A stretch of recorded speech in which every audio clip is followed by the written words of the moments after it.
Pushpa 2 hang over నుంచి బయటకు రావడానికి అల్లు అర్జున్కి తక్కువలో తక్కువ నెల రోజులైనా పడుతుంది. మరి ఆ తర్వాత ఈయన ఏం చేయబోతున్నారు? ఎవరితో సినిమా చేయబోతున్నారు? అనౌన్స్ చేసినట్టుగానే త్రివిక్రమ్తో సినిమా ఉండబోతోందా? లేదంటే సీన్లోకి సడన్గా ఎవరైనా ఎంట్రీ ఇస్తున్నారా? వీటన్నిటినీ కాదని పుష్ప 3 లైన్లోకి వస్తుందా? దీనిపైనే ఇవాల్టి ఎక్స్క్లూజివ్ స్టోరీ. ఇంతకుముందు ఈ పాట కేవలం తెలుగులో మాత్రమే పాడుకునేవాళ్లం. కానీ ఇప్పుడు ఇండియా అంతా పాడుకుంటోంది. అల్లు వారి పిల్లగా నువ్వెరగొట్టేస్తున్నావని. పుష్పగాడి రూల్ చూశాక, ఆ బ్రాండ్ చూశాక తర్వాత బన్నీ ఏం చేసినా దాన్ని మ్యాచ్ చేయగలరా అనే అనుమానాలు అందరిలోనూ మొదలయ్యాయి.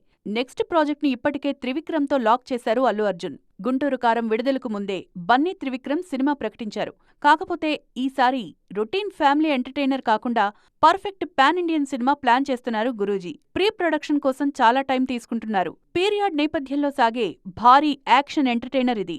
మైథాలజీ టచ్ కూడా ఇందులో ఉండబోతోందని తెలుస్తోంది. త్రివిక్రమ్ కంటే ముందు అట్లీ పేరు బన్నీ దర్శకుల లిస్టులో బలంగా వినిపించింది. పైగా పుష్ప 2 విడుదలయ్యాక ట్వీట్ కూడా చేశారీన.